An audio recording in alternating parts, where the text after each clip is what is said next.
Assalamualaikum. Good morning, everybody. क्या हाल है आप लोगों का? Have you guys recovered? As in, yes, we have recovered and we don't want to talk about it. और बड़ी बातें कर रहे आज फिर मैच है। तो क्या हो गया? आज फिर मैच है। Every day is a new day. तो पिछले वाले को आगे ना लेके आए और अभी ना सोचे ना रात को मैच है तो आज अभी हम थोड़ी देर कुछ और बातें कर लेते हैं जैसे कि ईद इज लेकिन एट द सेम टाइम एक disclaimer with the level of performance that our team has shown हमारा इंटरेस्ट लेवल अगर नहीं नेचुरली कम हो रहा तो हमें खुद कोशिश करके थोड़ा कम कर लेना चाहिए। चल बहुत अच्छी आपने ये एडवाइस दी है और चूंकि अब ये मैच की बात कर ही रहे हैं तो आज मैच है पाकिस्तान कनाडा 7:30 बजे and we will talk about it a little later in the show. लेकिन अभी हम उसकी बात कर रहे हैं इतनी हाइप नहीं देंगे उसको, ठीक है? समझ तो आप रहे होंगे यही बात हो रही है और हाइप नहीं देंगे। हम अभी चलेंगे कहाँ?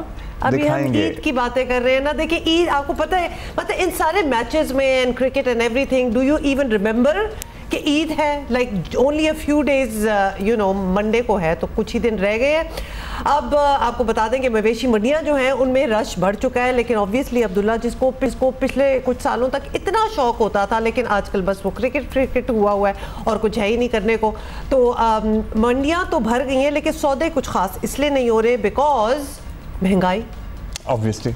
तो लिहाजा that is a bit of a challenge. एक और फैक्टर था गर्मी। अब उसमें थोड़ी सी कमी आई है। शुरू में तो it was like unbearable for even animals. So ऊंट कहीं नजर आ रहे थे, बछड़े और जो बच्चियां हैं और सारे जानवर नजर आ ही रहे हैं लेकिन अभी जो लोग टेंट लगाए अपने जानवर रखे हुए हैं वो लाखों के, ठीक है? चूंकि उन्होंने लाखों के जानवर लेने थे इसलिए और मजमूई तौर पर अगर हिसाब लगाएं तो वो करोड़ों बनता है क्योंकि वो माशाल्लाह लाखों का एक होता है। सो वो जो आपको कहीं कहीं जगह जगह टेंट नजर आ रहे हैं शहर में, हर इलाके में अब टेंट लग गए हैं जो फैंसी टेंट्स होते हैं ना जिनमें फैंसी जानवर होते हैं। सो वो मेरा ख्याल है इतने दिन पहले इसीलिए ले आए हैं। कैन आई जस्ट कन्फेस कि बिफोर जियो पाकिस्तान मुझे ये जानवर की खूबसूरती बैल और ये सब कुछ का इतना कोई खास पता नहीं होता था। जो मतलब घर में कोई अबू अम्मी जानवर ले आए तो वही कुर्बानी हो गई। लेकिन on this show even I have learned so much कि अब मैं भी इस तरह कहीं टेंट लगा हो ना तो मेरा भी इंटरेस्ट हो जाता है कि मैं जरूर गाड़ी में भी बैठी हूँ तो झांकती जरूर हूँ देखने के लिए किस किस्म का। And then I rate the जानवर इज वेल क्योंकि आई फील लाइक एटलीस्ट शक्लन तो मुझे भी समझ आ गई है कि क्या चीज है क्या मेरा बड़ा उसूली इख्तलाफ है इस एक होता है कि आपने ठीक है ऑफ करने से हाँ आप जानवर ले आए आपने अपने घर में रखा हुआ है आपने अल्लाह की रजा के लिए बेसिकली जो एसेंस है उसका कि अपनी कोई प्यारी चीज़ कुर्बान करना है आपकी बड़ी अच्छी बात है। अगर आप जानवर पहले से ला रहे हैं क्योंकि आपकी उससे अटैचमेंट होगी आपको उसको कुर्बान करते हुए उस कुर्बानी का एहसास होगा जिसकी याद में हम ये कुर्बानी कर रहे हैं। कुर्बानी की स्पिरिट जो है एक्चुअल है क्योंकि अपनी अजीज चीज कुर्बान करने की बात हो रही है ना। आप उसी टाइम लाए घंटे बाद आपने कुर्बान कर दिया, ठीक है आपकी कुर्बानी तो हो गई, अल्लाह कबूल करने वाला, लेकिन वो जो एसेंस है ना वो आपको तभी महसूस होगा when you are attached to something. और वो लोग जो ला रहे हैं माशाल्लाह अल्लाह मियां ने आपको तौफीक दी है, बहुत बड़े बड़े जानवर ला रहे हैं यू नो, लेकिन making a whole show out of it कि ऐसा लग रहा है कि केटरर्स आपने बुलाए हुए हैं। और मैंने एक जगह LED स्क्रीनें लगी हुई देखी हैं एज जी वो जो जानवर आगे टेंट में लगे हुए हैं वो बाहर गली के बाहर बिकॉज गली में इतना रश है तो वो पहले लाइव LED स्क्रीन पे दिखाए जाएंगे। और चूंकि अगर आप नहीं अंदर देखो अल्लाह जिसको दे मतलब शौकियाँ ना मारें तो अच्छी बात है क्योंकि आपको इतना दिया कि आप वो जानवर भी लेके आए उसके बाद आपने मजीद खर्चा करके LED स्क्रीन्स भी लगाई उसको मजीद शो ऑफ करने के लिए। So don't go that far. लेकिन शो ऑफ क्या बच्चों का एक शौक होता है दिखाना भी और लोगों को देखने का भी शौक होता है तो ये एक कल्चर है चल रहा है लेकिन इस कल्चर को बस कल्चर तक ही रहने दें। शोदेबाजियाँ जो होती हैं ना उसमें जाने की कोई खास ज़रूरत नहीं है। सो आई थिंक भाई यही कह रहे थे हैं मतलब इस पे डिबेट हो सकती है बट जाहिर है but if you have a really good looking जानवर जिस तरह मैंने कल परसों देखे थे वो क्या नाम आपने मुझे नाम भी आपने मुझे बताया था मुझे नहीं पता आपने कहाँ देखे थे लेकिन मैं जहाँ आपने देखे थे वो मैं हाँ वो बड़े खूबसूरत बछड़े थे मैंने भी देखे आते जाते। सो हम जरा मंडियों का हवाल भी जानेंगे। अगर आपने जानवर ले लिया है तो आप बताइए हमारे यहाँ जरा मैंने अभी कोई सर्च भी नहीं शुरू की है क्योंकि आपने भी अपने जानवर की जिम्मेदारी मुझे ही लगाई हुई है। हाँ वो जरा इतने दिन पहले नहीं संभालना जरा मुश्किल होता है, रखने का भी मसला होता है। इतने दिन नहीं रह गए, 7-8 दिन है। आप रखें मैं आपको पहुंचाऊं। अगली कहानी पे चलते हैं क्योंकि और बड़ी बातें करनी है और आप कह रहे थे ना क्रिकेट की बात करनी है तो आओ अब क्रिकेट की कर लेते हैं क्योंकि जिस बात पे हम अभी मुड़ गए थे वहाँ हमने जाना नहीं है। एक्चुअली लेट्स टॉक क्रिकेट और आपको बताएं कि अमेरिका जैसी अब इसको क्या हम कहेंगे कि बिल्कुल ही न्यूबी टीम है ना, मतलब अभी तो क्रिकेट आया है अमेरिका में और टीम भी बन गई है, जीतना भी शुरू हो गई है। तो ये कोई बात है वैसे?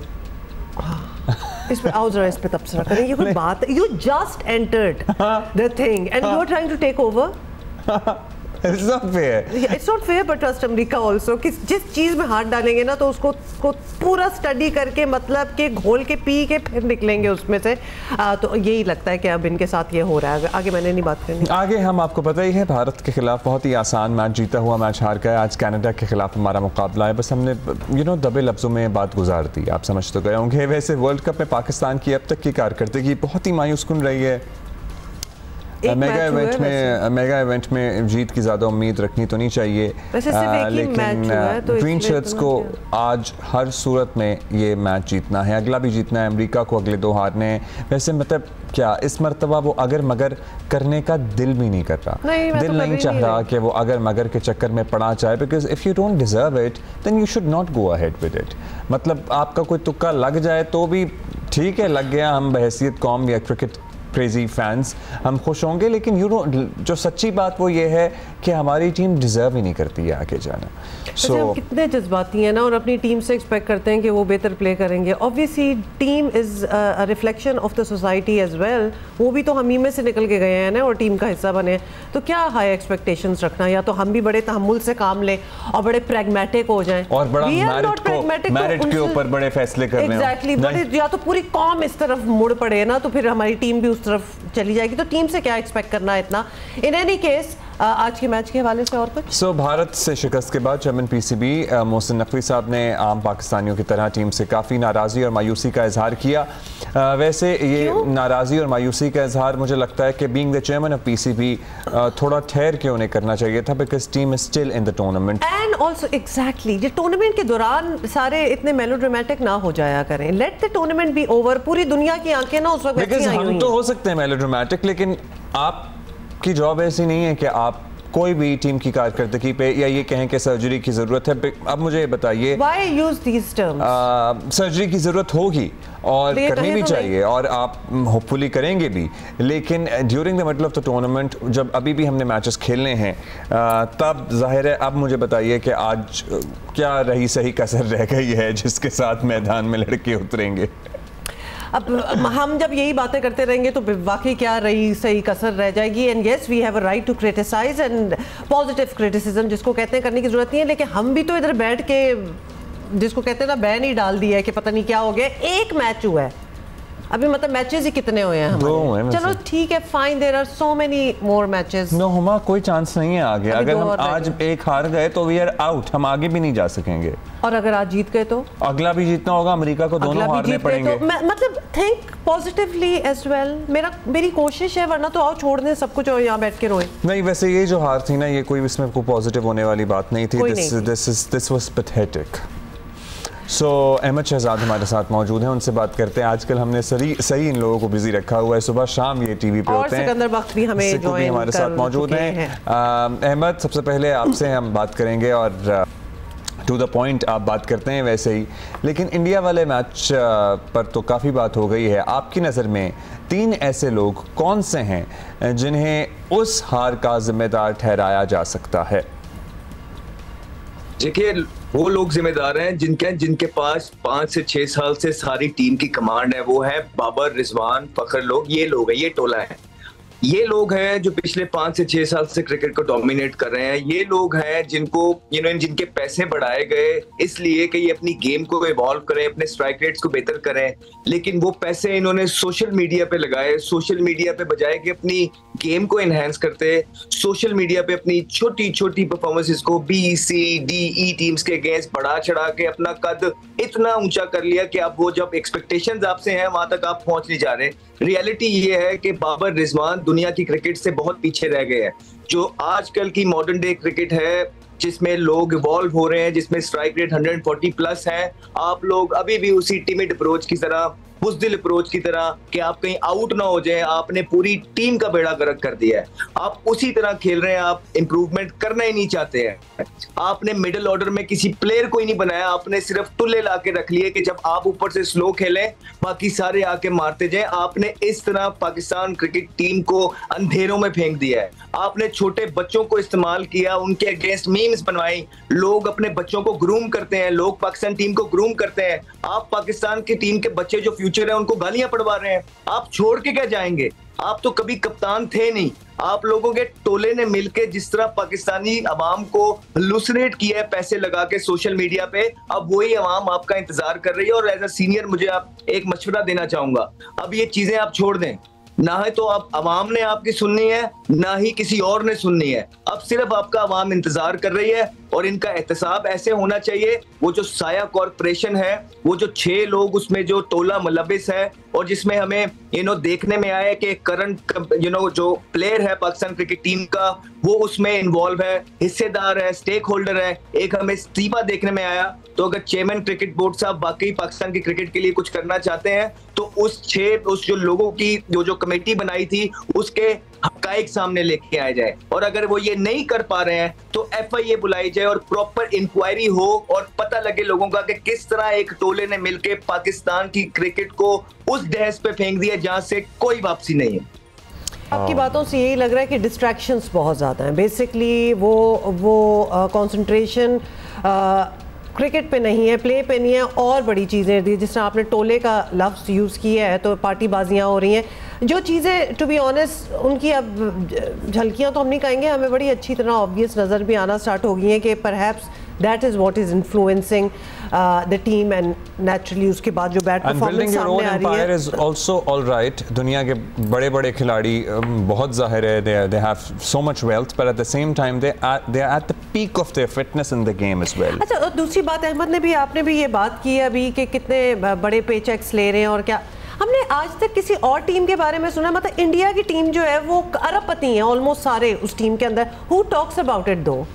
मतलब कि किसका कॉन्ट्रैक्ट क्या था, ये वो खामोशी से एक चीज़ वो हो रही होती है। एंड वी एक्सपेक्ट कि अब ये प्लेयर्स हैं इतने बड़े बड़े, हमारे यहाँ भी तो होंगे, ठीक ठाक कमाते होंगे, but why is it such a conversation point कि आओ इस पे बैठ के सारे बातें करें? और for the players as well, इतना कमा ही रहे हैं तो चुप करके खेल भी लें ताकि एक वो बैलेंस भी करें और हम भी चुप रहें, हमारे भी मुंह बंद कर दें। तो लिहाजा ये एक बड़ी इंपॉर्टेंट चीज है। In any case middle order के लिए टुल्लों का लफ्ज भी इस्तेमाल किया, हम गली क्रिकेट में करते थे जिसका टुल्ला चल जाता था। हाँ अहमद, आपने पता नहीं क्या टर्म्स यूज कर लिए। खैर एनीवे, चले आपने मिडिल ऑर्डर की बात कर ही ली है तो ये बताएं कि इसका हल अब क्या निकालना है? मिडिल ऑर्डर में क्या तब्दीली हो, कौन से खिलाड़ियों को चांस दिया जाए तो वो फर्क डाल सकते हैं? अब कोई हल नहीं है इसका। जो हल थे वो आप सब ये लोग यहाँ पे छोड़ गए हैं। आपकी जिम्मेदारी थी लीडर्स की, जिनके हाथ में चीजें थी, बाबर रिजवान सारी चीजें कर रहे थे ना, तो इन्होंने बनाना था ना। मैंने तो नहीं बाहर से जाके बनाना था, आप लोगों ने ये सारी चीजें बनानी थी, लेकिन आप लोगों ने उनको चांसेस ही नहीं दिए। आपने ऑलरेडी अपने एजेंट के थ्रू, अपने जो एजेंट के साथ साइन प्लेयर्स होते थे उनको आप लेके आ जाते थे और जो परफॉर्मर्स होते थे आप उनको रखते नहीं थे। इसी वजह से जब उनका मेरिट का कत्लेआम करते रहे आप एक एक करके उनको, वो सारे आपका मुल्क छोड़ के डोमेस्टिक से अमेरिका जा रहे हैं। कौन जाता है? कोई यूएई जा रहा है, कोई अमेरिका जा रहा है। उसके पीछे कुछ वजूहात हैं। जो 4-6 प्लेयर्स रह गए थे, इन्होंने उनका भी बेड़ा गर्क कर दिया, इसलिए कि वो इनके एजेंट के साथ साइन नहीं थे। इनको वही प्लेयर चाहिए थे जो इनके एजेंट के साथ साइन है, क्योंकि इनकी कंपनीज हैं, इनके स्टेक्स हैं, ताकि जो भी पैसे आए इनके अपने पास आए। इस तरह इन्होंने पाकिस्तान क्रिकेट का बेड़ा गर्क किया और बहुत सारी चीजें हैं। मेरा यही सिर्फ एक सवाल है उनसे, वो कहते हैं कि बड़ी सर्जरी करेंगे चेयरमैन साहब, बड़ी अच्छी बात है, इन लोगों को डोमेस्टिक में भेजें। हम भी बहुत बहुत बड़ी टीम के साथ खेले हैं, 2009 में चैंपियन टीम का हिस्सा थे, चैंपियंस ट्रॉफी जीती और दीगर बहुत सीरीज जीती, लेकिन जब हम पे उंगलियां उठी हम डोमेस्टिक में गए। आप लोग तो 2 मैच डोमेस्टिक के खेलना पसंद नहीं करते हैं, हमें डोमेस्टिक में गए, एक उसका पूरा प्रोसेस है, 2-3 साल जो अपनी गलतियां थी उसको इंप्रूव की और आज आप परफॉर्मेंसेस देखें आपके सामने लगी हुई है। आपको कोई सुर्खाब के पर नहीं लगे हुए हैं। आप जाइए अपने डोमेस्टिक में जाइए, 2 से 3 साल अपने आप पे काम करिए। नहीं, दिस इज़ इम्पॉर्टेंट। अभी ज़ाहिर है बहुत से इनमें यंगस्टर्स हैं, अभी टाइम है, क्रिकेट बाकी है। डोमेस्टिक में जाइए, अपने आप को ग्रूम कीजिए, अपनी गलतियां दुरुस्त कीजिए और वापस आइए और फिर सर्व कीजिए पाकिस्तान को। लेकिन ज़ाहिर है इतना बड़ा अपने आप को समझ रहे हैं या बना दिया गया है, क्योंकि कौम भी ज़ाहिर है प्यार करती है, कि वो डोमेस्टिक मैचेस खेलना कोई ज़्यादा ये भी हमारा पसंद वैसे नहीं करता। नेशनल पास टाइम है, किसी को इतना प्यार करो कि बिगाड़ के तबाह कर दो, जैसे कि हमने अपनी टीम के साथ भी किया और हम बहुत से और अपने लीडरों के साथ भी ये करते हैं कि इश्क में ऐसे बिठा दो कि हर गलत को यू सही कैन कहो। डू वॉट एवर, और हम तो इस तरह करके बैठे हुए हैं मतलब। और ये फिर अभी आके अहमद भी काफ़ी मतलब ऑब्वियसली गुस्से में है और हम सारे इमोशनल तो हो ही जाते हैं, लेकिन वो एंड में फटने की क्या ज़रूरत है, शुरू में ही अपना आज के मैच में बात कर लें अहमद, क्या ही बात करें, लेकिन क्या कोई तब्दीली होनी चाहिए, किसी की जगह किसी को आना चाहिए, किसकी जगह बन रही है आज, किसकी नहीं बन रही है? सिंपल सी बात है भाई, आपने जो लोग बेंच पे बिठाए हुए हैं उनको अंदर ले आइए। है तो आपके पास कुछ नहीं, आपने तो बनाया भी कुछ नहीं, आपने के पास तो कुछ है ही नहीं जो आपको जो फेस कवरिंग भी कर ले। लेकिन भाई आपके पास जो बेंच पे हैं उनको अंदर ले जाएं, और जो आपने सोशल मीडिया पे सुपरस्टार बनाए हुए हैं, आपका हाल ये है कि एज अ कैप्टन आप कहते हैं आप किंग हैं, आपके 1400 रन लूजिंग कॉज में T20 में, आप दुनिया पे नंबर 3 पे आ रहे हैं जिनके सबसे ज्यादा रन है लूजिंग कॉज में। मुझे बताएं कौन सा किंग है, कौन सा बड़ा प्लेयर है जिसके 1400 रन लूजिंग कॉज में है, जो अपनी टीम को इम्पैक्ट, और भाई 25 स्कोर करो लेकिन टीम को जितवाओ। हम तो ये सुनते हुए आए हैं, आपने कोई सीनियर जूनियर चेयरमैन किसी को नहीं छोड़ा। हमने भी सारी चीजें की होंगी अपनी परफॉर्मेंसेस को हाईलाइट करने के लिए, लेकिन कभी किसी के अगेंस्ट कैंपेन नहीं चलवाई। आप इतना गिर गए कि आपने किसी को नहीं छोड़ा, आपको शर्म आनी चाहिए। इवन पीसीबी में भी लोग हैं जो ब्लैकमेल होते रहे हैं सोशल मीडिया से, तो ये कलेक्टिव एक एफर्ट है। अब टाइम आ गया है कि ये सारी चीजों को अवाम को बताया जाए, और अवाम एक ही चीज मांगती है, एक तो ये सारे लड़के 2-2, 3-3 साल के लिए जाएंगे डोमेस्टिक में, ये जो टोला है। दूसरा, eight the same time FIA से वो जो कमेटी बनाई गई थी जिसपे हमें इस्तीफा भी देखने आया, वो इस पे इन्वेस्टिगेट करे कि किस तरह 6-8 लोगों ने मिलकर पाकिस्तान क्रिकेट टीम को नोच के खाया। वो कमेटी बिल्कुल बनाई गई थी, लेकिन उसका क्या बना किसी को कुछ नहीं पता, उस पर भी हक़ाइक़ सामने आने चाहिए। बहुत शुक्रिया आपका, बहुत शुक्रिया। And have a glass of water, पानी शानी पिए। हर किसी को जो कि इतना बातें करते हुए it's not good for your health as well, because गुस्सा हर एक को आता है, लेकिन फिर इंसान अपना ही ब्लड प्रेशर बढ़ाएगा, अपनी ही सेहत को डैमेज करेगा, इसलिए ज़रा काम डाउन। ट्रू। सिकंदर बख्त हमारे साथ हैं। सिकंदर, हम बिल्कुल नहीं जाएंगे पीछे 2 दिन पहले क्या हुआ पाकिस्तान इंडिया के बीच में, लेकिन आज पाकिस्तान कनाडा का मैच है। कुछ कहें? What are we supposed to do about it? नहीं, देखिए अभी वो कह रहे थे ना कि बेंच में जो बेंच को इस्तेमाल करें, तो हमारे पास तो बेंच ही नहीं है। क्या है? कुछ नहीं है। पीछे अब्बास बैठा हुआ है, आजम बैठा हुआ है और सायम बैठा है। अब ये 3 लड़के बैठे हुए हैं, और 11 एक और कोई लड़का जो मैं मिस कर रहा हूँ, वो लड़का वहाँ पे सायम है, आजम 2 बैट्समैन है, हाँ इब्रार अभी मिस्ट्री स्पिनर, इसकी मिस्ट्री रखी हुई है। नहीं, वो बेचारा उसकी मिस्ट्री रहेगी, वो क्या है क्या नहीं है। मतलब है कि इससे बड़ा मतलब जुल्म या इससे बड़ा इनकॉम्पिटेंसी क्या होगी कि आप एक स्पेशलिस्ट स्पिनर को लेकर गए थे और आपने उसको खिलाया नहीं। ये सवाल वो है कि जिसका इंक्वायरी या क्वेश्चन पूछना पड़ेगा आपको कि क्यों हुआ ऐसा। फिर आप लेकर ही नहीं जाते, वो जो सेलेक्टर्स हैं साथ उनसे भी पूछा जाए वो क्या है था। खैर एनीवे, मगर मेरी ये वो है राय कि अब इसलिए कि उनको बिल्कुल टच ना किया जाए।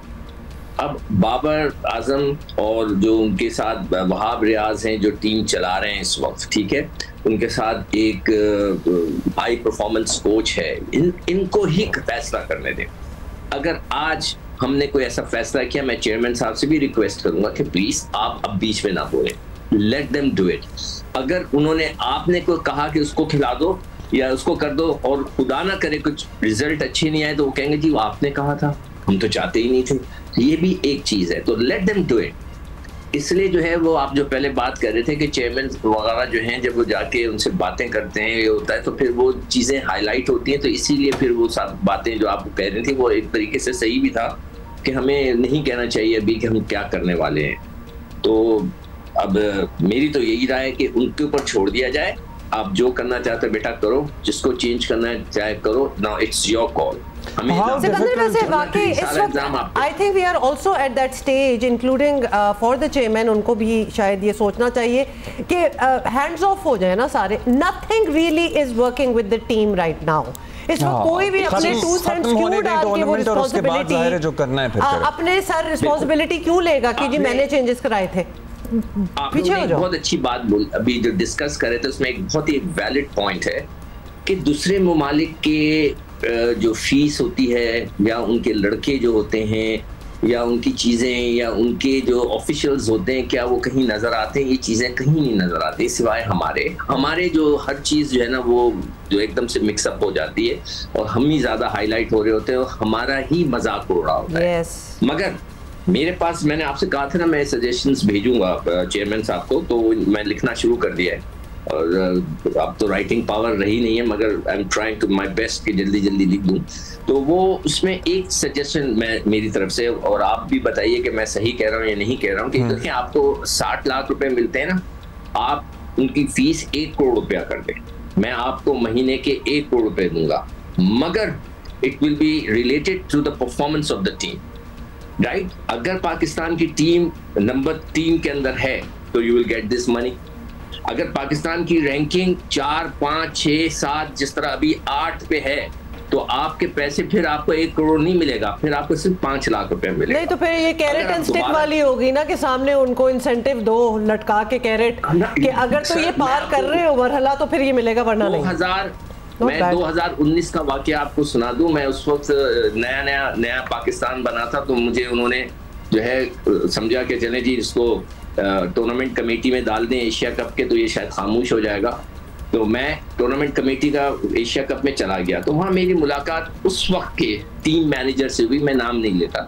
उस वक्त के टीम मैनेजर जो थे वो मेरा कुलीग था, मेरे साथ खेला हुआ था क्रिकेट, मेरे साथ का प्लेयर था, हम दोनों बैठे चाय पी रहे थे और डिस्कस कर रहे थे, ऐसी बातें हो रही थी। तो उसने एक बात बोली, कहने लगा सिकंदर, हमारे दौर में हम ड्रेसिंग रूम में होते थे, मुख्तलिफ बातें होती थी। आज मैं ड्रेसिंग रूम में बैठा होता हूँ, इन लड़कों को सुन रहा होता हूँ, तो सिर्फ एक मौजू होता है और वो होता है कि तेरा कॉन्ट्रैक्ट कितने का बना, तेरा कॉन्ट्रैक्ट कितने का हुआ है, मैंने इन्हें डॉलर मिले ने, तेनू कितने मिले ने। कहते इसके अलावा लड़कों का फोकस किसी चीज पे नहीं होता कि हमने ये वर्ल्ड कप जीत जाना है, नहीं। तो आपको इनकी परफॉर्मेंस को रिलेट करना है इनके सेंट्रल कॉन्ट्रैक्ट से। अगर आपने मैच विनिंग परफॉर्मेंस दी, आप 1.5 करोड़ कर दो, आपने नहीं की, वापस आ जाओ, 5 लाख मिलेंगे, 10 लाख मिलेंगे। लेकिन सेंटर को आपको पता ही है वो दिया था, $1 लाख का इनाम का ऐलान हुआ था इन सब के लिए जाने से पहले, बट आई डोंट नो कि how well it can work. और जाहिर है 5 लाख में तो ये आप लोग जो है देखिए ना, अहमद बार बार ये साया ग्रुप का जिक्र करता है, आप लोगों ने पब्लिक को बताया है व्हाट इज अ साया ग्रुप? पहले बड़ी तफसील से बात हुई है, आपको पता है पिछले जब हमारा जो वनडे वर्ल्ड कप था उसमें सारा मामला जब सामने आया था, इस्तीफे भी आए थे। नहीं, फिर भी थोड़ा सा बैकग्राउंड उसका ये बता देते हैं कि कुछ लड़कों ने मिलकर कंपनी बना ली अपने एजेंट के साथ और हर एक को कहते हैं कि उस कंपनी के साथ कॉन्ट्रैक्ट करो तो हम आगे बढ़े, तुमको आगे लेके जाएंगे। फिर उससे उनका कमीशन बनता है, वो कमीशन उनकी जेबों में जाता है। तो ये एक बहुत बड़ा मतलब है कि एक स्कैंडल है कि आपकी टीम जो है, आप टीम के कप्तान हैं, आई डोंट नो कि बाबर है या नहीं है उसमें, मुझे नहीं पता, मगर रिजवान का नाम था उसमें, इंतजाम था जो कि सिलेक्टर साहब थे, फिर दूसरे लोग थे। तो इन लोगों के नाम आने की वजह से इसमें इशू खड़ा हो गया था कि जी सिलेक्टर का नाम भी उधर है, वो भी डायरेक्टर है, रिजवान जो खेल रहा है वो भी डायरेक्टर है, और एक एजेंट है वो भी डायरेक्टर है। और ये इंजमाम उल हक तो he left because of this whole controversy, याद है उन्होंने अपनी पोस्ट छोड़ दी थी। हमारा जो मजहब है ना वो नियतों पे डिपेंड करता है, इन्नमल अमाल बिन्नियात, हर चीज। और मैं हैरान होता हूँ इन लोगों के ऊपर जब मैं इनकी नियतें देखता हूँ कि ये कहाँ से कहाँ चली गई हैं। खैर एनीवे छोड़े इस बात को। चलिए जी, वो अच्छा सिकंदर, टाइम बिल्कुल कम रह गया है, आप जल्दी से आज के मैच के हवाले से बता दें क्या चेंजेस होनी भी चाहिए और आप एक्सपेक्ट भी कर रहे हैं। नहीं, मेरे ख्याल से तो कोई चीज है ही नहीं ना, मैंने आपको बता दिया क्या चेंजेस है। बस ठीक है, okay, it doesn't matter anymore to be honest. नहीं देखिए ना, अगर वो आप उसको शादाब को एज अ बैट्समैन खिला रहे हैं तो उसकी जगह आप उसको खिला दें साइम को। वो बैट्समैन बैटिंग तो करता है ना, वो बैट्समैन नहीं है शादाब। मेरी क्रिकेट के एक्सपीरियंस के हिसाब से he is not a batsman. Batsman वो होता है जो बल्ले के सीधे खेलता है, वो शॉट्स खेलता है, वो बैट्समैन होता है। ये टुल्लेबाज है जिसको अभी आप वर्ड कर रहे थे, टुल्ला। ये टुल्लेबाज हम कहते हैं। मतलब इंडिया वाले मैच में भी सेंसलेस बहुत से लोगों का, हमारे ज्यादातर मिडिल ऑर्डर का बल्ला इधर से उधर जा रहा था, कुछ समझ नहीं आ रहा था कि हो क्या रहा है। शुक्रिया। तो बात दोनों ने, वैसे तो अब्दुल्ला आपने भी डिसमिसिव किए कि इसके बारे में अब क्या बात करना, वैसे बैठे होंगे आप भी देखने के लिए। ठीक है, बैठेंगे देखेंगे, एंटरटेनमेंट है, मैच है, देख रहे होंगे तो फिर वो ऐसी चीजें निकलती है ना, आप मतलब खामोशी से you need to. मेरा ख्याल है कि अमेरिका पहले अपने दोनों मैच हार जाए, फिर हम इसके बारे में बात करें और हम जीत जाएं, फिर हमें कुछ बात दोबारा शुरू करनी चाहिए क्रिकेट की। Otherwise let them do whatever they are doing and let them come back and खत्म हो जाए, फिर उसके बाद डिसीजन देखते हैं कि क्या लेता है पीसीबी, कि क्या तब्दीली करनी है क्या नहीं करनी, क्योंकि हमारा क्रिकेट का जुनून और क्रेज तो कम नहीं होने वाला। इंशाल्लाह इन्हीं को अपने आप को ठीक करना पड़ेगा, हम पीछे नहीं हटेंगे। या फिर नहीं खे पाए। We love cricket and we would continue watching cricket and loving cricketers as well. They would have to fix themselves or make space for others. Why do we shy away from saying that? The whole system has to fix itself. जनाब, वफाकी हुकूमत कल अपना पहला budget पेश कर रही है, मगर तनख्वाहदार तबके की नींदें उड़ी हुई हैं। IMF के नाम पर हुकूमत तनख्वाहदार तबके की गर्दन पर टैक्स का मजीद बोझ डालने की तैयारी कर रही है। ऐसा करना पहले से मरे हुए तबके को मजीद मार डालने के मुतरादिफ। सैलरी क्लास तैयार हो जाए, कमर कस ले, क्योंकि लगता है कि टैक्स जो है उसका बोझ एक दफ़ा फिर से उन्हीं पे आना है, यानी हमी पे आना है। whoever is paying taxes and who is paying taxes, the salaried class। बदकिस्मती से तनख्वाहदार तबका हर हुकूमत का सबसे आसान हथियार रहा है, और अजीब मंतक ये है यहाँ ज़िम्मेदार शहरी होना भी जुर्म बना दिया गया है। एग्जैक्टली कितनी बार हमने ये बात की है कि अच्छे होने का नुकसान ही है कि हम we want to be good citizens और टैक्स दे, लेकिन उसका बोझ भी फिर आप ही उठाएंगे। आज़ाद शुमार के मुताबिक आपको बता दें कि तनख्वाहदार तबका पहले ही मुल्क के तमाम शोबों से ज़्यादा टैक्स अदा कर रहा है, और सनतकारों और एक्सपोर्टर्स से भी ज़्यादा। Can you imagine? Let that sink in a little bit. कोई और नहीं दे रहा। तनख्वाहदार तबके ने माली साल के 11 माह के दौरान 325 अरब रुपए इनकम टैक्स दिया है, और इसके मुकाबले में सनती शोबे ने महज 86 अरब रुपए टैक्स जमा कराया है, जो तनख्वाहदार तबके से 280% कम है। हालांकि हुकूमत एक्सपोर्टर्स को टैक्स छूट, सब्सिडी और दीगर मराहत भी देती रहती है। हर हुकूमत की तरह मौजूदा हुकूमत भी सियासी मजबूरियों की वजह से टैक्स नेट बढ़ाने में नाकाम है। बार बार वार्निंग के बावजूद ताजिर और दुकानदार अब तक रजिस्ट्रेशन कराने को तैयार नहीं हैं। और तनख्वाहदार तबके की आप हालत देख लें, और बाकी जो एक्सपोर्टर्स होते हैं, एग्रीकल्चरिस्ट होते हैं, बड़े ज़मींदार, उनका लाइफस्टाइल देख लें, वो भी समझ आ जाएगा कि क्या चल रहा है। साबिक निगरान वज़ीर आज़म अनवारुल हक काकड़ ने कल एतराफ़ किया कि तनख्वाहदार तबके का टैक्स कट जाता है, बाकी लोग मौजे कर रहे हैं। हुकूमत अगर IMF की बात मान लेती है तो कहा जा रहा है कि 1 लाख माहाना तनख्वाह लेने वालों पर टैक्स की शरह 2.5% से बढ़कर 7.5% हो जाएगी, और 1,33,000 इनकम टैक्स पर 12.5% से शरह बढ़कर 20% हो जाएगी। 2,67,000 पर इनकम टैक्स बढ़कर 30% तक हो जाएगा। अच्छा, इधर रोक दें, ये आप डरे मत, ये अगर मगर की बात हो रही है, ऐसा हुआ नहीं है अभी, लेकिन यही खतरा है ना, तो पहले हम इसलिए इस पर बात करना चाहते हैं। माशी तज्जियाकार अमार खान हमारे साथ हैं। सबसे पहले तो आपसे यही पूछ लेते हैं कि बजट से एक दिन पहले स्टेट बैंक ऑफ पाकिस्तान ने इंटरेस्ट रेट में 1.5% कमी की है, तो इसे अच्छा शगुन समझा जाए या खतरे की बात है, ये एक्सप्लेन कर दें।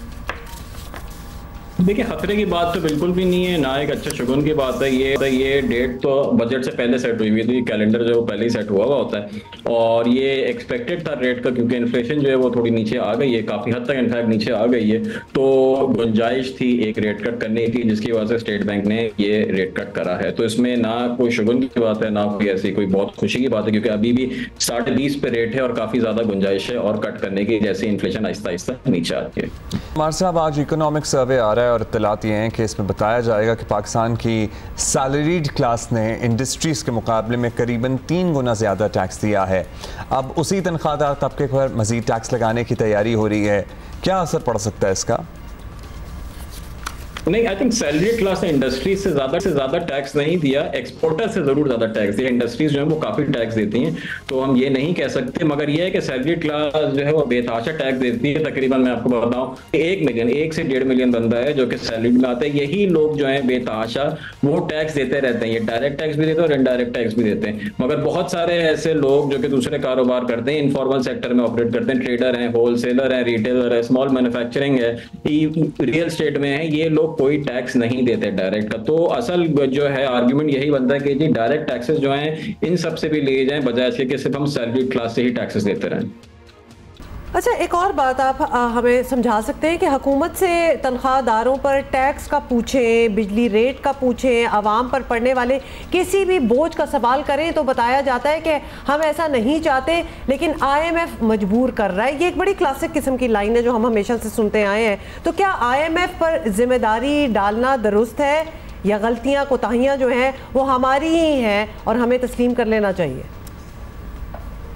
कोताहियां बिल्कुल हमारी हैं। IMF तो कहता है कि जी आप टैक्स अपना इंप्रूव करें, टैक्स कलेक्शन करें। IMF हरगिज़ ये नहीं कहता कि जी सिर्फ सैलरीड से ही लें, आप ट्रेडर से भी ले सकते हैं, होलसेलर से, रिटेलर से, रियल एस्टेट से, एग्रीकल्चर से, स्मॉल इंडस्ट्री से, बेताशा ऐसे एरियाज हैं जहां से आप टैक्सेस और निकाल सकते हैं, टैक्सेस और आप जनरेट कर सकते हैं। मगर हम क्योंकि नहीं चाहते कि ज्यादा जो है कोई काम करें या दूसरे लोगों से टैक्स निकाल लें, तो जो सैलरीड क्लास है जो एग्जिस्टिंग टैक्स दे रहे हैं सिर्फ उन्हीं को जो है हम टारगेट करते हैं, उन्हीं से टैक्स देते हैं। आपका साहब, बातें तो बहुत सी हैं जो बजट से मुताल्लिक भी करनी हैं और भी दीगर कुछ मामलात हैं जो डिस्कस करेंगे आपसे। अभी एक ब्रेक ले रहे हैं, वापस आएंगे थोड़ी देर में।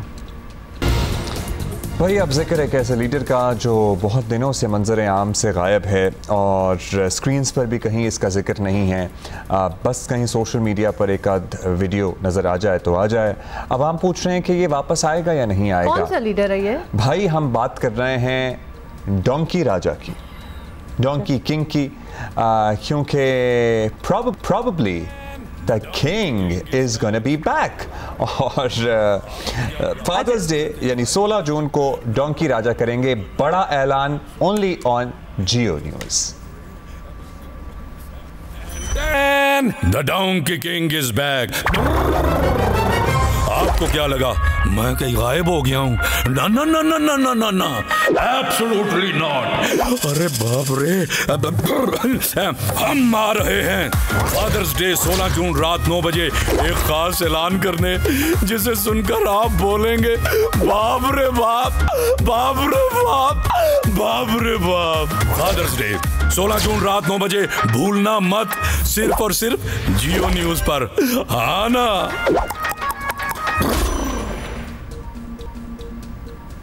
I mean, like how imaginative you have to be and how creative as well। जब भी हम डोंकी किंग को देखते हैं ना, और साथ आवाज़ आपको पता है ना किसकी है? रैम्बो की, जॉन रैम्बो की आवाज़ है। And it just the way it matches and मतलब आपको उनकी सुप्रीमेसी ऑफ टैलेंट का इसी आवाज एक में एक्सप्रेशन देखें कितना जबरदस्त। चंद सेकंड के क्लिप में अंदाजा हो जाता है the way he is emoting a donkey। मतलब वो एक जान है उस गधे के कैरेक्टर के साथ। And it's quite cool actually, amazing, very very. अच्छा, तो खैर देख सकते हैं फादर्स डे पे, और एक्चुअली देख क्या सकेंगे, कोई ऐलान है जो फादर्स डे के दिन ही होगा, so you will have to wait for that. We don't know what is it, हमें खुद नहीं पता, वरना हम ऑब्वियसली आपके साथ शेयर कर ही लेते, but that is how it is. ठीक है जी। हैदराबाद में गैस सिलेंडर धमाके से आने वाली तबाही से अब तक जाँ बहक अफराद की तादाद 27 हो गई है और अभी कई ज़ख्मी अस्पतालों में पड़े ज़िंदगी की जंग लड़ रहे हैं। 30 मई को बरेटाबाद में गैस सिलेंडर की दुकान में धमाका हुआ था। वहाँ मौजूद दीगर सिलेंडर्स भी धमाके से फटने लगे थे और आग ने दुकान के ऊपर रिहायशी इमारत को भी अपनी लपेट में ले लिया था। लोगों को जान बचाने का लिटरली मौका नहीं मिला। 60 अफराद झुलस गए थे, शदीद ज़ख्मी हो गए, कुछ तो ऑब्वियसली जान से गए। बदकिस्मती से हैदराबाद में ऐसी सहूलत ही नहीं थी जहां आग से ज़ख्मियों का इलाज किया जा सका और तड़पते मरीज़ों को कराची लाना पड़ा। आप अंदाज़ा करें उस हालत में वो ट्रांसपोर्टेशन भी हो रही है उनकी। अब आए रोज़ कोई ना कोई ज़ख्मी ज़िंदगी की जंग हार रहा है और इस वाक़े के बाद तवक्को थी कि रिहायशी इलाकों में कायम इन सिलेंडर दुकानों के ख़िलाफ़ कार्रवाई होगी, लेकिन ऐसा ना हुआ। 6 जून को हैदराबाद के इलाके भिट शाह में भी गैस सिलेंडर की दुकान में धमाका हुआ, जिसमें 2 अफराद जहाँ भाग और मुतअद्दिद जो हैं वो ज़ख्मी भी हो गए। मतलब every few days, couple of weeks, 10 days इस किस्म के इंसिडेंट्स हो रहे हैं। हैदराबाद से MQM के रुकन सिंध असम्बली राशिद खान ने कल ये मामला सिंध असम्बली में उठाया। पहले हैदराबाद में एक बहुत बड़ा परेडाबाद में सान्या हुआ है जिसमें कमोपेश 26 लोगों की शहादत हुई है और 60 के करीब लोग जो है वो शदीद जख्मी हैं। अभी ये वाकया ख़त्म नहीं हुआ था, इसके दुख लोगों को ख़त्म नहीं हुए थे कि बिटशा के अंदर फिर एक ये वाकया हो गया। जिसमें 7 लोग जख्मी हुए, 2 की अमवात हो गई और 2 शदीद जख्मी हैं। गैस सिलेंडर जगह जगह, ये एलपीजी का हमारा कारोबार अब ये एक तरह से इंडस्ट्री भी हो गई है। सारी की सारी ट्रांसपोर्ट, जो छोटी ट्रांसपोर्ट है, वो एलपीजी पे चली गई पेट्रोल की महंगाई की वजह से। लेकिन इसकी कोई जो है वो अपना देखभाल नहीं है, इसके बारे में कोई पैरामीटर्स नहीं है, कोई एसओपीज नहीं है। जहां जिसकी मर्जी चाहता है वो दुकान खोल लेता है। सिविल डिफेंस के लोग इजाजत देते हैं, एसी इजाजत देता है, डीसी इजाजत देता है। सिंध में गैस सिलेंडर फटने का कोई पहला वाक़या नहीं है। कराची समेत दीगर शहरों में से भी आए रोज़ ऐसे वाक़यात में इंसानी जानें ज़ाया हो रही हैं, क्योंकि गैस सिलेंडर घर घर का मसला है। नाकिस गैस सिलेंडर की फ़रोख्त पर पाबंदी भी लगनी चाहिए, मेगा प्लान लाना पड़ेगा इस सिलसिले में। मगर वज़ीर दाखिला सिंध की बातों से लग रहा है कि सिंध हुकूमत के पास अभी तक कोई ठोस प्लान मौजूद है नहीं। अब सी क्या होता है, सुनिए। रेगुलेटरी अथॉरिटी ओगरा है, ये पता होगा आप सबको, और वही इसको रेगुलेट करते हैं, वही लाइसेंसिंग अथॉरिटी है। काफ़ी एरियाज हैं जहाँ पर गैस नहीं है, एलपीजी सिलेंडर के सिवा लोगों का गुजारा भी नहीं है। लेकिन रिकग्नाइज्ड और फिट सिलेंडर लगाने का इशू है, और इसमें यकीनन हमारा कंसर्न है। मैंने होम सेक्रेटरी को कहा है, हैदराबाद में काफ़ी कार्रवाइयाँ की हैं, लेकिन वो कार्रवाइयाँ करने से हो ही रहा है कि सिलेंडर प्रोवाइड होना बंद हो रहे हैं पब्लिक को।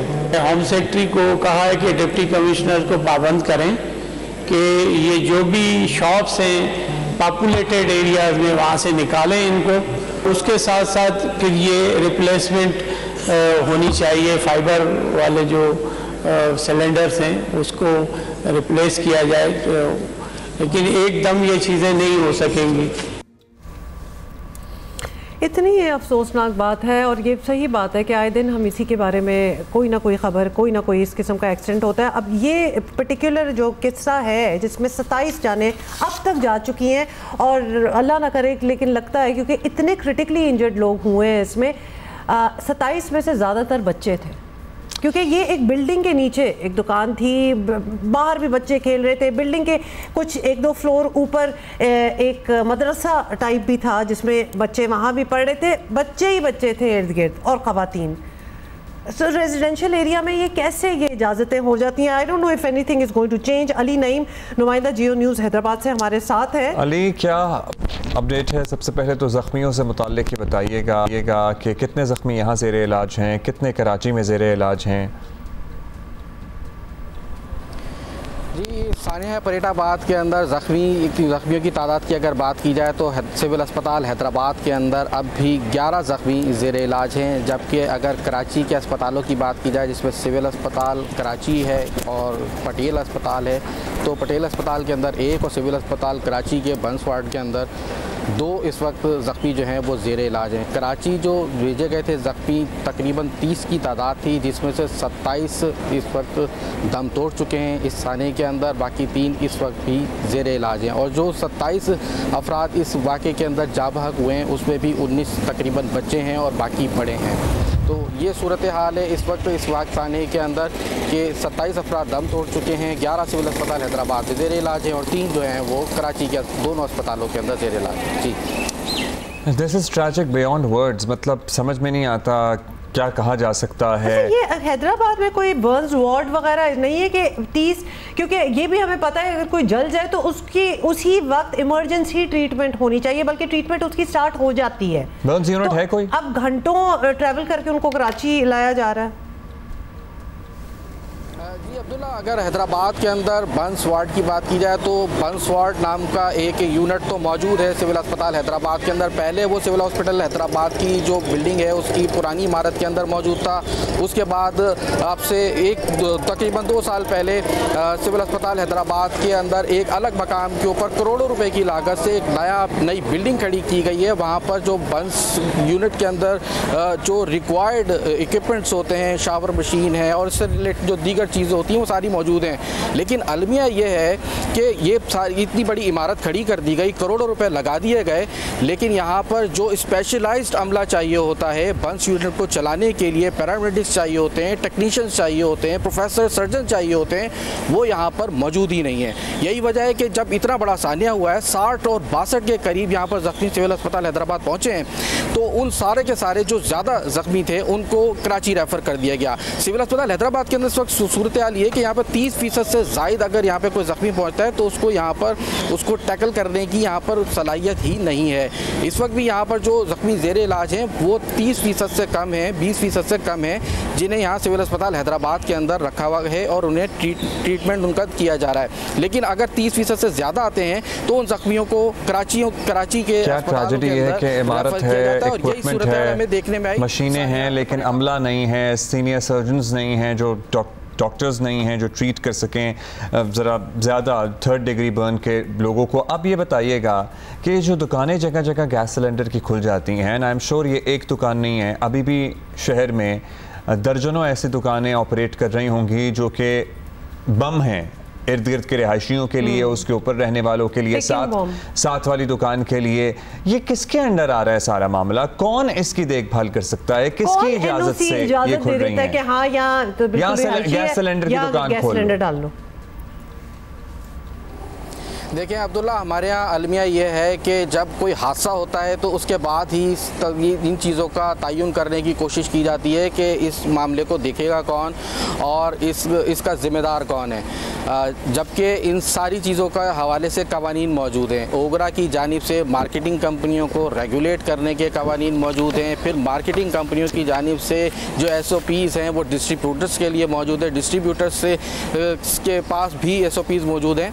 लेकिन इस हवाले से मीडिया की जानिब से, इवन खुद जियो न्यूज़ की जानिब से भी कई रिपोर्ट्स पहले भी हम लोग बनाते रहे हैं कि LPG की दुकानें जगह जगह पे मौजूद हैं। इसके अलावा ये LPG की दुकानें जो हैं, अभी हम बात कर रहे हैं गुंजान आबाद इलाकों के अंदर, और ये यहाँ पर जो घरेलू सार्फिन है उनकी, यहाँ पर माजी में ये भी देखा गया है कि यही गैस सिलेंडर वैगन्स के अंदर, पिकअप्स के अंदर, गाड़ियों के अंदर भी ब्लास्ट हुए हैं, जिससे कई कीमती जानों का ज़िया हुआ है।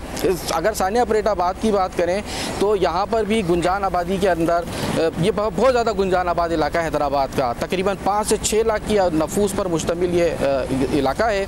और यहाँ पर जो इसकी अगर हम बात करें महल हुकूक की, तो यहाँ पर अगर घरों के नीचे दुकानें हैं तो ऊपर घर बने हुए हैं, और बहुत ही गुंजान आबाद इलाका है। और यहाँ पर ये उमूमन होता है कि अगर कोई ऐसा इंसिडेंट होता है तो बहुत ज़्यादा यहाँ पर पब्लिक जमा हो जाती है, और यही हुआ उस दिन भी कि जब पहला धमाका हुआ है तो यहाँ पर बच्चे बहुत बड़ी तादाद में जमा हो गए। जी बिल्कुल, वी गॉट इट। बड़ी ही अफसोस की बात है कि जिस तरह हमारे कॉरेस्पॉन्डेंट भी हमें कह रहे हैं कि जब कोई हादसा होता है ना तो फिर उस पर टेंशन आती है, लेकिन उससे ज़्यादा अफसोस की बात है कि उसके बाद एक और कहीं और छोटा सा हादसा हो जाता है, सारी अटेंशन इधर से निकल जाती है, आगे चले जाते हैं। We don't really resolve anything. हम बेसिक सिविक सेंस भी नहीं है ना। धमाका हुआ छोटा सा, ढेर सारे बच्चे जमा हो गए, वो जो देखने जमा हुए थे वो उसी धमाके की जद में आ गए। दुनिया जहाँ हादसा होती है वहाँ रेस्क्यू अमले को आगे करती है और ख़ुद पीछे हो जाती है, हम सारे वहाँ जमा हो जाते हैं देखने के लिए ना कि हुआ क्या था। और उसके बाद दूसरा उससे ज़्यादा बड़ा धमाका हुआ, उसमें भी जाने गई, तो एक मजाक चल रहा है। बट इन एनी केस पहली तो उसी बात पे आ जाते हैं ना, how are these cylinders allowed in residential areas. और बेचारी जिसकी दुकान थी वो भी गया और उसने 1-2 लोगों को बचाया भी, बट व्हाट्स द यूज़। अभी हम आगे बढ़ेंगे और आज हमारा फिर से मैच है, एक आजमाइश और है जो हमें देखनी है, सहनी है। Senior sports journalist Yahya Hussain सहनी है, अच्छा भी हो सकता है आज का। नहीं, मैं कहूँगा why not. I don't feel like being so negative. नहीं, why not? मतलब no, I get it. Whatever we have done in the last 2 matches, is there any gunjaish of being positive about? Well, there is a hope that it's the Canadian team which is new. And we will have. It was the American team which was also supposedly new. ना लाओ भाई, वो लोग तो पता नहीं क्या सीख के आते हैं, वो पहली बार आते हैं किसी चीज में, और मैं बात नहीं कर रही उनसे। याया से बात करेंगे, न्यूयॉर्क से हमारे साथ मौजूद हैं। याया, मोराल कैसा है? पहले भी अमेरिका से हारने के बाद भी खबरें थी कि भाई खाना पीना छोड़ दिया है, फाके हो रहे हैं, डिप्रेशन में, कुछ नहीं हो रहा है ऐसा। था आपके मुताबिक, आपसे जब पहली बात हुई थी हमारी। अब जो माशाल्लाह जीता हुआ मैच हमने प्लेट में रख के इंडिया को दिया है, सो उसके बाद क्या सूरत हाल है? और क्या टीम में कोई चेंजेस वगैरह भी कुछ सोची है या नहीं, ये भी बता दें। न्यूयॉर्क में पाकिस्तान और कनाडा की टीमों के दरमियान बिल्कुल बड़ा मैच है और इस टूर्नामेंट में अब अपनी बका की जंग लड़ने के लिए टीम पाकिस्तान के पास जीत के अलावा कोई रास्ता बचा नहीं है। पाकिस्तान को अपने अगले 2 मैचों में कनाडा और आयरलैंड के खिलाफ कामयाबी के साथ अगले 2 मैचों में अमेरिका का भारत और आयरलैंड के खिलाफ नाकाम होने का इंतजार करना पड़ेगा। जहां तक आपका सवाल है कि क्या पाकिस्तान जो आज टीम लेकर मैदान में उतरेगा कनाडा के खिलाफ, उसमें कोई तब्दीली की गुंजाइश है? प्रेस कॉन्फ्रेंस हुई है पाकिस्तान की कनाडा के मैच से पहले, बट खिलाड़ियों ने कोई ट्रेनिंग नहीं की और अभी इस बारे में कुछ कहना कबलज़ वक्त है कि पाकिस्तान टीम में कोई तब्दीली होगी या नहीं होगी। लेकिन कनाडा के खिलाफ मैच में पाकिस्तान टीम में एक तब्दीली का इम्कान रद्द नहीं किया जा सकता। शायद पाकिस्तान टीम में एक तब्दीली हो, लेकिन वो तब्दीली क्या होगी अभी इस बारे में कुछ कहना कबलज़ वक्त है। पाकिस्तान और कनाडा के दरमियान होने वाले मैच में ये भी मुमकिन है कि पाकिस्तान उन्हीं 11 खिलाड़ियों के साथ मैदान में उतरे जो कि भारत के खिलाफ न्यूयॉर्क में मैच खेले थे।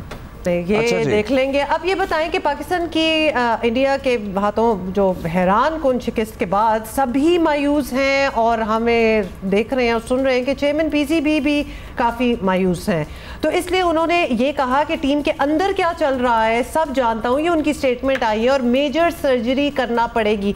ऑल्दो हमें टाइमिंग से बिल्कुल इत्तेफाक, मतलब we don't agree with the timing of this statement, उनको अभी ऐसी कोई बात नहीं करनी चाहिए थी। हाउएवर क्या करना चाह रहे हैं वो, मतलब क्या उन्होंने सोचा है? What does he mean by this surgery, क्या अंदाजा है आपका?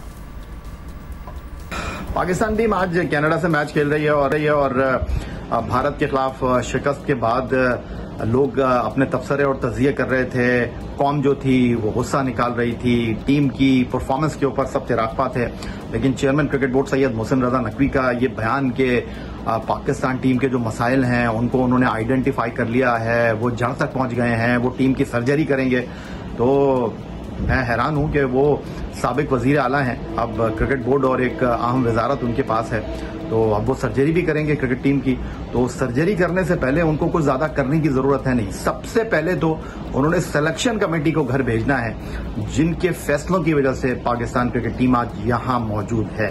क्योंकि ये सिर्फ सिलेक्शन कमेटी नहीं है, ये पाकिस्तान क्रिकेट बोर्ड का थिंक टैंक है। कोच कौन आएगा, स्टाफ कौन लगेगा, खिलाड़ी कौन जाएगा, ये सब काम सिलेक्शन कमेटी कर रही है।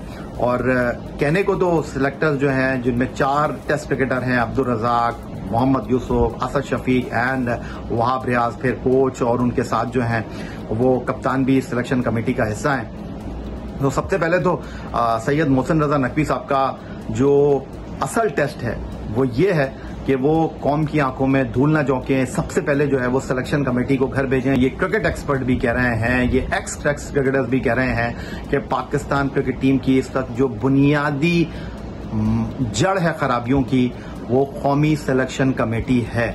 और पुरजोर लोग इस बात का मुतालबा कर रहे हैं कि वहाब रियाज साहब, उनकी क्रिकेट अहलियत के ऊपर कोई दो राय नहीं है, लेकिन उनकी जो मंसूबाबंदी है क्रिकेट बोर्ड की, उसके अंदर जो फैसला साजी है उसमें वो मुकम्मल तौर पर नाकाम हो चुके हैं। तो सबसे पहले तो देखना ये होगा कि मोहसिन रजा नकवी साहब इस सर्जरी के लिए जो पहला कदम उठाना है सिलेक्शन कमेटी को घर भेजने का, जो कि इस नाकामी की सबसे बड़ी वजह है, उसको खत्म करते हैं या नहीं करते। अगर वो नहीं करेंगे सिलेक्शन कमेटी तो ये सर्जरी वरी सब बेकार।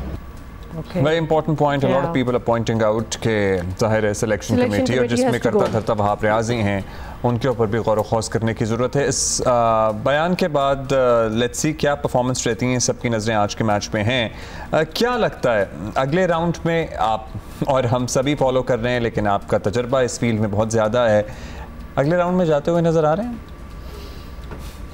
देखिए अब्दुल्ला और हुमा, बीइंग अ पाकिस्तानी, आपकी, मेरी और जो लोग इस वक्त हमें टेलीविजन पर देख रहे हैं, सबकी यही ख्वाहिश है कि हार जीत खेल में हो जाती है। अगर आप लड़कर हारते हैं तो कोई बुरा नहीं मानता, लेकिन जिस तरह की हमारी कारकर्दगी रही है, दिल खून के आंसू रो रहा है, लेकिन बावजूद उसके हम अगर मगर के ऊपर चलते हैं। एक बार फिर हम वहीं आके खड़े हो गए हैं कि हम कनाडा को, आयरलैंड को हरा दें और अगले 2 मैचों में भारत और आयरलैंड से अमेरिका की टीम हार जाए तो हम पहुंच जाएंगे।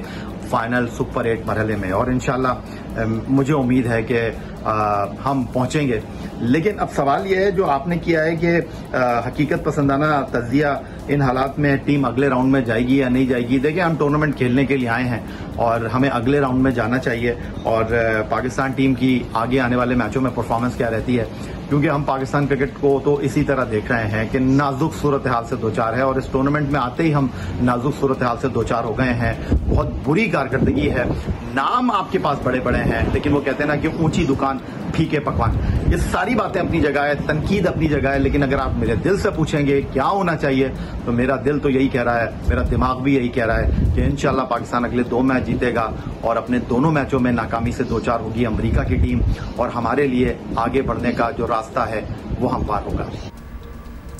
अच्छी बात की है या एंड में। हम चाहते भी ये हैं, अब दिल कह रहा नहीं कह रहा हमें नहीं पता, लेकिन चाहते तो हम डेफिनेटली हैं कि किसी तरीके से हम ये अगले 2 मैचेस जीत जाएं, और मतलब इस तरह ही नॉकआउट ना हो जाए ना out of the entire tournament. We need to play some, और थोड़ा सा अपना कॉन्फिडेंस को रीगेन करें। लेकिन या एंजॉय योरसेल्फ इन न्यूयॉर्क, मतलब आप तो उधर गए हुए हैं, आप अपनी अटेंशन डाइवर्ट करें थोड़ी सी। वहाँ वैसी हो जाती है अटेंशन डाइवर्ट। अच्छा जी, आए हम भी अपनी अटेंशन डाइवर्ट करते हैं, not by something amazing but something जिससे हमें की सख्त शराइत के नीचे नया बन रहा है बजट, नया आने वाला है बजट। अवाम को ज़्यादा तवक्कुआत वैसे ही नहीं है, लेकिन अवाम क्या चाहते हैं, क्या सस्ता हो, किस पे रिलीफ दिया जाए, ये अवाम की, फिर भी वैसे तो अवाम की आरा का क्या ही एहतराम होता है अब जो बजट आते हैं उनमें, लेकिन अवाम क्या क्या चाहते हैं ये सुनना भी ज़रूरी है। क्या उम्मीदें हैं, क्या खदशात हैं, जरा देखें।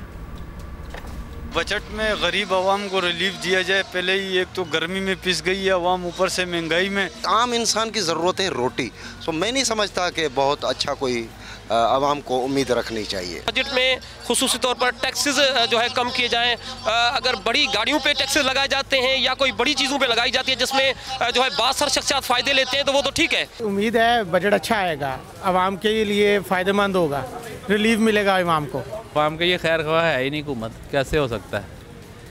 अभी तक महंगाई दिन ब दिन बढ़ ही रही, कम तो नहीं हो रही। बजट ऐसा ही रहेगा, ये ऐसे ही रहेगा, ये महंगाई कम नहीं होगी, नहीं कोई नहीं मिलेगा आवाम को, कोई फायदा नहीं हो रहा आवाम को। बजट का गरीब को क्या फ़ायदा, कोई फ़ायदा नहीं है, गरीब तो वैसे ही बेचारा मरा हुआ है, बजट आएगा डबल मर जाएगा। आवाम को रिलीफ देना चाहिए, आवाम का एहसास करना चाहिए, लोग जो हैं वो बहुत मजबूर हैं। बजट पेश होने से आम आदमी को रिलीफ मिलना चाहिए। अगर ऐसी सूरत हाल रही तो यहाँ की जो कारोबारी हजरात है, जो बजट में आप उनको कंसीशन नहीं दे रहे हैं, तो ये कारोबारी हजरात भी यहाँ से मुंतकिल हो जाएंगे किसी और ममालिक। बजट से पहले जो हुकूमतें आई उन्होंने तो उतना खास रिलीफ नहीं दिया, लेकिन इस हुकूमत से उम्मीद है कि बजट में तो आवाम को खास रिलीफ देगी। इस बजट तो सानू कोई उम्मीद नहीं है जनाब, ताकि जिन्ने भी ताजर ने, जिन्ने भी स्टाक करने वाले ने, सब पैसा वो कमा रहे हैं, गरीब आदमी तक कोई रिलीफ नहीं पहुंचन दिया। जी, बजट से हमें कोई उम्मीदें नहीं है। जो कुछ ये कर रहे हैं, आए दिन गैस के बिल देख लें, बिजली के बिल देख लें, एक चीज में रिलीफ देते हैं, दूसरी चीज महंगी कर देते हैं। मजदूर की जो सैलरी है कम से कम 40-45 हज़ार होनी चाहिए। उम्मीदें तो कोई भी नहीं है। हदशात ये है कि इन्होंने जो टैक्स लगाना है, आगे बिजली पे बहुत ज्यादा टैक्स लगा रहे हैं और महंगाई बहुत ज्यादा है। बेहतर ही आएगा, अब जैसा वक्त जा रहा है ना, आस्ता आस्ता इंशाल्लाह बिल्कुल ठीक हो जाएगा। कुछ खास हम उम्मीदें तो नहीं लगा सकते, कॉज लास्ट टाइम भी ऐसे हुआ था कि काफ़ी उम्मीदें थी कि ये तजर्बाकार लोग हैं, लेकिन हमें कुछ हासिल नहीं हुआ। महंगाई कम होनी चाहिए, ये कोई रिलीफ हमें नहीं दे सकते, इनसे कोई उम्मीद नहीं है। उम्मीद है इस दफ़ा हुकूमत जो है वो गरीब आवाम के बारे में अच्छा डिसीजन लेंगे इस दफ़ा। पहले भी नहीं था मिला, चाहिए इनको, अभी इनको तो देना चाहिए, क्योंकि गरीब आदमी का थोड़ा सा उसको रिस्पॉन्स मिल जाए, चलो उसकी ज़रूरत के लिए कोई मुश्किलात ना हो। हमें तो कोई खातिर ख्वाहिश बजट से भी कोई उम्मीदें नहीं हैं, क्योंकि किसी भी गवर्नमेंट ने जो है वो कभी भी आवाम दोस्त बजट पेश नहीं किया। लोगों के पास हकीकत में अब जो है खाने के लिए नहीं है। अब लोगों की उम्मीदें इस गवर्नमेंट से, वाहिद गवर्नमेंट है जिससे लोगों को उम्मीदें हैं, इंशाल्लाह ताला अल्लाह इसमें आसानी करेगा। बजट तो इंशाल्लाह पहले से डबल ही आएगा, सही है ना? पहले कौन सा कम कभी आया, हर चीज़ महंगी है, अब गवर्नमेंट से कोई तवक्कात नहीं है। तो बजट अब आ रहा है, ये कोई आवाम दोस्त बजट नहीं होगा, सिर्फ लॉलीपॉप दे रहे होते हैं, और अगर बजट में किसी जगह पर रिलीफ दे दे, उसके बाद मिनी बजट करके महंगाई की इंतहा कर देते हैं। तो इस बजट से तो कोई उम्मीद नहीं है, आए दिन महंगाई हो जा रही है, ठीक है ना? इसके अलावा जो भी जितनी भी एशियाएँ कम होने के बजाय महंगी हो रही हैं। जितने भी बजट हैं वो आवाम दोस्त बजट नहीं है। हमारी तो तवक्को है कि इस तरह मतलब एक आवाम दोस्त बजट आए, आवाम को कोई अच्छा पैकेज दे, आवाम को रिलीफ दे। इंशाल्लाह उनसे यही उम्मीद है कि जो है बजट में जो है ख़ासकर मुलाजिमीन को एक अच्छा सा रिलीफ दे, 30% के उससे बजट में रिलीफ दे। और महंगाई के हिसाब से आप लोग आज खुद देख रहे हो कि लोग जो है भूख से मर रहे हैं। बजट है तो एक आवाम के लिए तो ये बजट शायद हो सकता है ऐसा है जैसा कि ऊँट के मुँह में ज़ीरा। उफ, परेशानी जो है ना वो नज़र आ जाती है। मुझे लगता है हम पूरी आवाम, अब नॉट बिकॉज ऑफ क्रिकेट और एनीथिंग एल्स बट सर्वाइवल की परेशानी जो है वो नज़र आ रही है। जिस तरह पहले ही बंदे ने कहा था कि एक गरीब आदमी को क्या चाहिए, 2 वक्त की रोटी। लिटरली ये ही this is a very basic ज़रूरत। इससे ज़्यादा तो ख्वाब ही नहीं देख रहे, रोटी ही मिल जाए तो बड़ी बात है। और फिर गर्मी और बिजली के बिलों का मसला भी बहुत मेजर है। हर चीज़ कंपाउंड होकर इतनी एक्सप्लोसिव किस्म की एक चीज़ बन जाती है and it seems like nothing is working out, और वाकई ऐसा ही लगता है। और फिर बाद में तवज्जो दी जाए ना कि कोई बीमार है तो उसे बेहतर तिब्बी सहूलत मिल जाए, बच्चों की तालीम का कुछ अच्छा इंतजाम हो जाए, वो तो बिल्कुल फिर प्रायोरिटी रहती ही नहीं। Which is so sad. तालीम और ये सब कुछ कितनी प्रायोरिटी होनी चाहिए, लेकिन जहाँ लाले पड़े हुए हैं खाने के, जहाँ उन्होंने एक ही पंखे के बिल देने के लाले पड़े हुए हैं, तो किसने भेजना है बच्चों को? और वो भी जिसकी बिजली नहीं आती दिन में 6-6, 7-7 घंटे। हाँ, और बिल देखें ज़रा, बिल आता है कि जैसे पूरे एक साल का एक दिन में आ रहा हो। एक ब्रेक के बाद हाजिर होते हैं। भाई, कराची में गर्मी की शिद्दत में थोड़ी कमी आने पर शहरियों ने सुख का सांस लिया है। 2-3 दिन से शहर में कुछ बादल भी नजर आ रहे हैं। हाँ, कुछ मलगजा सा सिचुएशन बनी हो। सही है ना? ठीक है, ठीक है। लेकिन आज से बताया जा रहा है भाई फिर शदीद गर्मी होगी। दीगर शहरों की तरह कराची में भी मवेशी मंडी सज गई है और शहरियों ने कुर्बानी के जानवर भी खरीदना इसलिए शुरू कर दिए। तब भी माहिरीन कह रहे हैं कि मंडी जाते हुए खास तौर पर एहतियात करें। भाई, दिन के टाइम तो कराची में तो रात को भी मंडी सजती है, आपको पता है, ज़्यादातर रात को ही जाना प्रेफर करते हैं।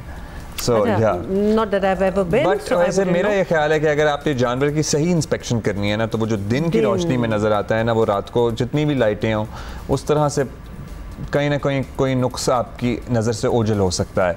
महकमा मौसमियात वालों के पास फ़िलहाल कराची के लिए बारिश को लेकर तो कोई ख़ास खबर नहीं है। सो लेट्स सी आगे क्या मौसम बनता है। सरदार सरफराज साहब हमारे साथ हैं, मेट्रोलॉजिस्ट। सरदार साहब, मौसम तो बेहतर कुछ हो गया कराची की, पहले बात कर लेते हैं। अब 4-5-6 दिनों में ईद भी आ रही है, बहुत ही आला मौसम हो जाए तो क्या बात हो, कोई ऐसी खबर देना। जी बहुत शुक्रिया। देखिए, अनफॉर्चुनेटली इससे ज़्यादा आला होने का कोई ऐसी फ़िलहाल मेरे पास नहीं है नवीद। इसी तरह का मौसम ही रहेगा, 35-36 कराची का जो मैक्सिमम जा रहा है जिस तरह से, और ये एवरेज टेम्परेचर है। मई 35-7 होता है जून का।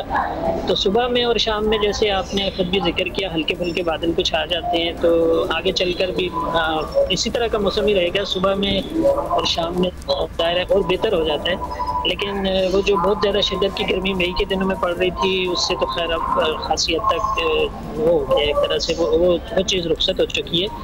तो अब कम ही है गर्मी, मतलब ये कि वार्म एंड ह्यूमिड तो होता है दिन में, लेकिन ये कि उस तरह की हीट वेव लाइक सिचुएशन नहीं है ना कराची में, और बाकी जगहों पर भी अब आगे टेम्परेचर ठीक ही है। सिंध भर में भी जो नॉर्मल के आसपास 44-46 ये तो नॉर्मल टेम्परेचर होते हैं सिंध के। जी, इस महीने के ये नॉर्मल होते हैं। अच्छा, पंजाब के हवाले से बताएं कोई, क्योंकि हम 2 हफ्ते पहले तक अर्ली मानसून वगैरह का भी जिक्र कर रहे थे, अब हम उस तरफ जा रहे हैं। आज 11 है जून की।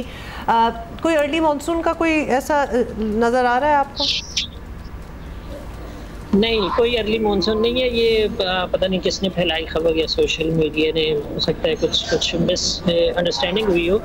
तो देखिए, प्री मानसून की बारिशें होती हैं पहले ना, अमूमन 15 जून के बाद कुछ न कुछ इलाकों में, खासकर जो नॉर्थ ईस्ट पंजाब है, जो इंडिया के साथ लगते हैं हमारे इलाके, वहाँ से कुछ ईस्टर्ली विंड्स की इंकर्शन होती है, तो फिर शुरू हो सकती है। तो वो भी कोई 19-20 जून से पहले नहीं लग रहा मुझे कोई ऐसी खास। हाँ, इक्का-दुक्का जगहों पे हो सकती है कुछ ना कुछ, उधर केपी में और कश्मीर और गिलगित बल्तिस्तान में तो कुछ ना कुछ एक्टिविटी चलती रहेगी, हल्की फुल्की आइसोलेटेड जगहों पे या एट फ्यू प्लेसेस।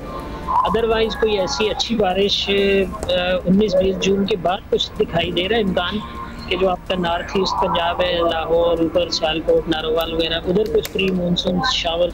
अच्छा सरदार साहब, अब क्योंकि हम ये ज़रा कर देते हैं ना कि सोशल मीडिया पे जो बहुत सी बातें होती हैं, तो आए उनको भी क्लियर कर देते हैं। एक और बात हो रही है कराची के हवाले से कि इस साल जो बारिशें होंगी वो मुतवक्के है कि बहुत ज़्यादा होंगी। पिछले साल हम स्पेयर हो गए थे, और आपको पता है ना? आपको पता है फिर अर्बन फ्लडिंग और ये सारी सूरत हाल काबू से बाहर हो जाता है। सोशल मीडिया पे ये ऐसी खबरें चल रही हैं कि ये पेच कोई है कि जी बड़ी कोई ज़बरदस्त किस्म की बारिशें होनी है कराची में। आप भी कुछ ऐसा ही देख रहे हैं या नहीं, ऐसी कोई बात नहीं है? देखिए, जो हमारे डिपार्टमेंट में ने भी ना फिलहाल अगस्त तक की हुई है, और हो सकता है कि अगले 2-4 दिनों में सितंबर तक के भी फोरकास्ट आ जाएगी। तो उसमें इम्कान यही है कि इस दफ़ा मानसून की बारिशें अच्छी हैं। अच्छी से मुराद एवरेज से ज़्यादा बारिशें हैं पूरे पाकिस्तान में, सिवाय एक्सट्रीम नॉर्थ के गिलगित बल्तिस्तान और जो कि एडजॉइनिंग केपी है, वहाँ पर मामूल या मामूल से कम है। अदरवाइज़ मामूल से ज़्यादा बारिशें हैं, इसलिए कि हमारी मानसून बारिशों की जो एक तरह से टेलीकनेक्शन जो होते हैं ना, बैरल के दर्जा हरारत, फिर इंडियन ओशन के दर्जा हरारत, फिर यूरेशियन स्नोफॉल, तो ये सारे फैक्टर जो है ये सपोर्ट कर रहे हैं ज़्यादा बारिशों के लिए। और उसमें ज़्यादा प्रोबेबिलिटी या ज़्यादा चांसेस जो सदर्न सिंध है बशमूल कराची, उसमें ठट्ठा, सुजावल, बदीन, कराची और थरपारकर, ये जो डिस्ट्रिक्ट्स हैं बाकी सिंध की निस्बत यहाँ पर कुछ हैवियर स्पेल दिखाई देते हैं। अब कितने हैवियर होंगे ये तो जाहिर है कि स्पेल टू स्पेल पता चलेगा। स्पेल से कोई 3-4 दिन 5 दिन पहले आप बेहतर बता सकते हैं कि जी ये जो आने वाला स्पेल होगा वो कितना हैवियर होगा।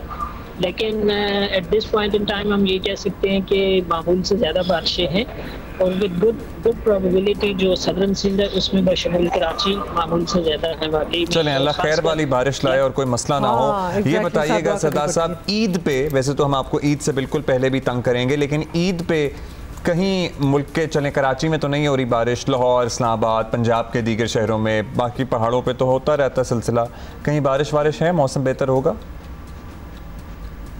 नहीं, कोई इम्कान नहीं है कहीं भी मैदानी इलाकों में, तो कहीं को ठीक है जी, हमने तो ट्राई मार ले। मैंने कहा कोई गुंजाइश निकल आए, लेकिन निकल नहीं रही है। थैंक यू जी, थैंक यू सरदार साहब। थैंक यू सरदार साहब। मतलब 3-4 मिनट की कॉन्वर्सेशन में हमने ये सोचा कि सरदार साहब ना माइंड बदल लें, और पहले कह रहे थे कि नहीं और आपका यहाँ हो जाएगी, ऐसा कुछ नहीं हो रहा। So there you go। लेकिन एक वो जो बारिशों वाली बात थी, वो हो सकती है, मतलब बारिशें मामूल से ज्यादा बारिशों की तवक्को की जा रही है इस साल। अभी अपडेट ये है कि आईसीसी चैंपियंस ट्रॉफी 2025 के स्केड्यूल को तैयार कर लिया गया है। इफ्तिताही मैच होगा हमारे शहर कराची में, जबकि फाइनल होगा लाहौर में भाई, और भारतीय टीम को इसके तमाम मैच कज़ाफी स्टेडियम लाहौर में खेलने की पेशकश की गई है। हंसी आ रही है इस बात पे मुझे। क्यों? क्योंकि अब रो तो नहीं सकती ना इधर बैठ के, तो हंस लेंगे। क्या किया जा सकता है, मतलब अभी एक हमसे भुगता नहीं जा रहा, निपट नहीं रहा कि हम अगले की तैयारी में बैठ गए, और फिर उम्मीद ये की जा रही है कि इंडिया आएगा लाहौर में खेलेगा। क्या बातें कर रहे हो? परसों तरसों में देख रहा था कज़ाफी स्टेडियम की इमारत को भी रीडू किया जा रहा है, तज़ीनो आराइश का सिलसिला भी शुरू हो गया है। वैसे बहुत पुराना हो गया था ये सारा मामला। वैसे नेशनल स्टेडियम कराची भी तकरीबन दोबारा ये रिकंस्ट्रक्ट होने की ज़रूरत है इसको। आई वंडर रेनोवेशन से कितना ही फ़र्क पड़ेगा। लेकिन कदाफी actually looks beautiful when it's nice and green and it's in a beautiful spot in Lahore. मतलब इट्स क्वाइट अ ओकेजन जब आप जाएं वहाँ मैच देखने।